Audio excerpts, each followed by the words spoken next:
दोस्तों अस्सलाम वालेकुम। दोस्तों अॼु असां एक्टिव एंड पैसिव जो जेको आहे पार्ट 3 पढ़ंदासीं, जंहिंमें असां पास्ट टेंस पढ़ंदासीं। पहिरियां जेको आहे पार्ट 2 पढ़ी चुका आहियूं ऐं हाणे पार्ट 3 पढ़ंदासीं। पार्ट 3 में सभ खां पहिरियां आहे असां वटि past simple tense. Past simple tense जो पहिरियों नंबर जुमिलो आहे असां वटि I bought 2 watches. I bought 2 watches. Subject खे असां ऑब्जेक्ट जी जाइ ते ऐं ऑब्जेक्ट खे सब्जेक्ट जी जाइ ते चेंज कंदा आहियूं। आई जी जाइ ते हाणे ईंदो असांजो वॉचिस। वॉचिस खां पोइ जेको आहे असां रखंदासीं वॉस एंड वर, यानी to be verb.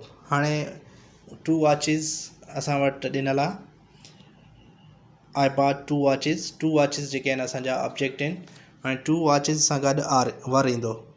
2 watches were bought by me. Form of verb बि थर्ड लॻंदो।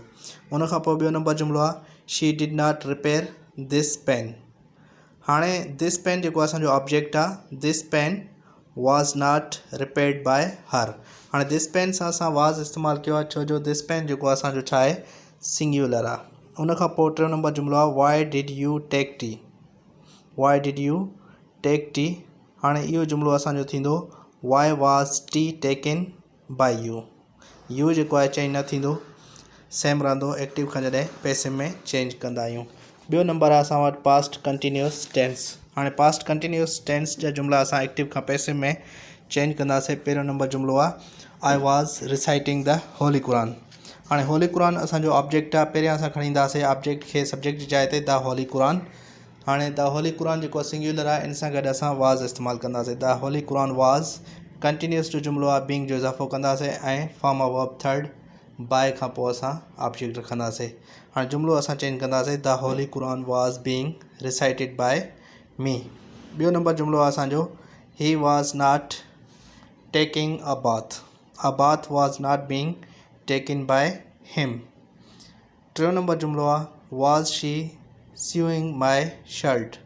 Was my shirt being sewn by her. हाणे ॾिसो टियों नंबर जुमिलो असांजो सवालिया हुयो। सवालिया में असां हमेशह जेको आहे टू बी वर्ब हुजे असां उनखे जेको आहे जुमिले जे पहिरियां इस्तेमालु कंदा आहियूं। टियों नंबर आहे असां वटि पास्ट परफेक्ट टेंस। हाणे पास्ट परफेक्ट टेंस जो असां वटि पहिरियों नंबर जुमिलो आहे उहो आहे she had lost a ticket. A ticket had been lost by her. ॿियो नंबर जुमिलो आहे you had stolen my watch. My watch had been stolen by you. टियों नंबर जुमिलो आहे had I not spoken truth. Had the truth not been spoken by me. इहो हुयो असांजो past tense जंहिंखे असां एक्टिव खां पैसिव में चेंज कयो आहे। हिकिड़ो जुमिलो हुयो पास्ट परफेक्ट कंटिन्यूअस टेंस जेको असां चेंज न कयो आहे। ऑलरेडी पार्ट 1 ऐं पार्ट 2 में मां तव्हांखे ॿुधाए चुको आहियां। परफेक्ट कंटिन्यूअस प्रेज़ेंट जो हुजे, पास्ट जो हुजे या फ्यूचर जो हुजे, लेकिन परफेक्ट कंटिन्यूअस टेंस खे असां एक्टिव खां पैसिव में चेंज न कंदा आहियूं। अहिड़े तरीक़े सां असां जेको आहे टे जेके हुया पास्ट में, यानी past simple tense, past continuous tense ऐं पास्ट परफेक्ट टेंस, टे जुमिला यानी टे टेंस असां एक्टिव खां पैसिव में चेंज कया आहिनि। तो दोस्तों इहो हुयो जेको आहे असांजो पार्ट 3 ऐं असां हाणे मिलंदासीं पार्ट 4 में। Thank U very much for watching my video.